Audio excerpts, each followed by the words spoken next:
Greetings, AMCers. John Campea here, and the film that made a huge splash at Comic-Con last year, Zack Snyder's Sucker Punch, finally opens in AMC Theatres everywhere this weekend. Now, this past weekend, I had a chance to go down to Beverly Hills and sit down and talk with the girls of Sucker Punch, including this guest, Miss Jamie Chung. Now, Jamie is also going to be appearing in the highly anticipated sequel, The Hangover Part 2, later this year. Keep your eyes open for that. For now, here's my conversation with Jamie.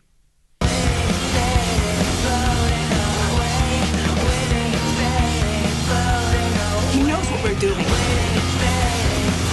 It's the only way we can get out of here. Let's start off by you telling us about your character. Okay, well, my character's name is Amber, and she is the pilot. You know, she has the eye in the sky, and she's extremely loyal and a bit naive and timid, and she really becomes, you know, she finds her strength thanks to the other girls, like with the support of the other girls. And when Baby Doll comes to us with the plan of freedom, you know, she was so content and, you know, kind of just not happy, but just more accepting of what her fate was in this brothel. And it wasn't until Baby Doll came with this plan that she was like found a shimmer of hope and found the strength within herself to become this absolute badass. And, you know, even in the fight worlds, you know, in World War I or in the orc world or the train world, she really pulls through for the rest of the girls. You know, she's there to like swoop them up to safety, and I really felt like that was, you know, Amber's goal in the asylum and the brothel world. Now you pick up a script, and I guess you're used to looking for your character and getting a feel for what your character is. Yeah. This script, you pick it up, you are a mental institution patient. Yes. You are a high-priced prostitute. Yes. And you are a military strike team action babe. How did you pull all that together into one character? Oh my gosh. Well, you know, it was quite easy. The essence of the character flows throughout all the sub-realities. Right. So it's just certain things are heightened in different worlds, like whether it's the vulnerability and the insanity in the asylum world, or the in the brothel world. You know, you heighten your sexuality, but then also your timidness and, you know, her sweetness. But then in the fantasy worlds, you know, there's still a bit of sweetness in her, but then, and there's also a bit of sensuality, but then, you know, the kick-ass is heightened, and she's more fierce and fearless.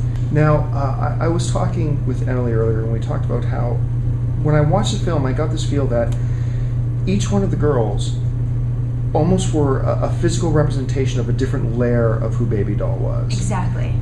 Who was Amber? When you look at her in those terms, who was Amber? Loyalty. You know, sticking with the girls, coming through for the girls, coming through for Baby Doll with the knife. You know, crucial moments, and it's all because of loyalty. Amber was the loyalty. Sweet Pea was the strength. Rocket was the hope. Blondie played the fear of all the girls. Like, it all had an important element that made up Baby Doll, and, you know, things that Baby Doll saw in us. So it was there's lots of symbolism.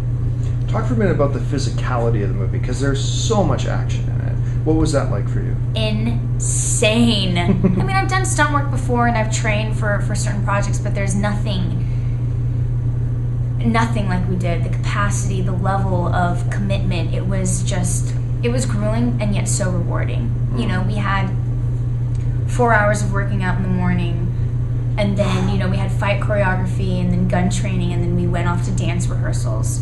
So it was just asking so much of us, but it was so fun to challenge yourself in ways that you never have before. And, you know, thinking that you had certain physical limits, but then, you know, breaking them and becoming even stronger, or lifting 20 more pounds than you thought you could ever pull. It was incredible. They really pushed us to the, you know, outside of our limits, and it was fantastic. And you could really see the transformation of becoming stronger. And I think that's the great thing about this movie. We're not like dainty, you know, super slim and like model-like superheroes. Like, that's so unrealistic. Like, we train hard to be these tough women, right? You know. All right, well, Jamie, again, congratulations on the film. Thank you for taking time to join us, and we can't wait to have it on AMC screens. Thank you so much.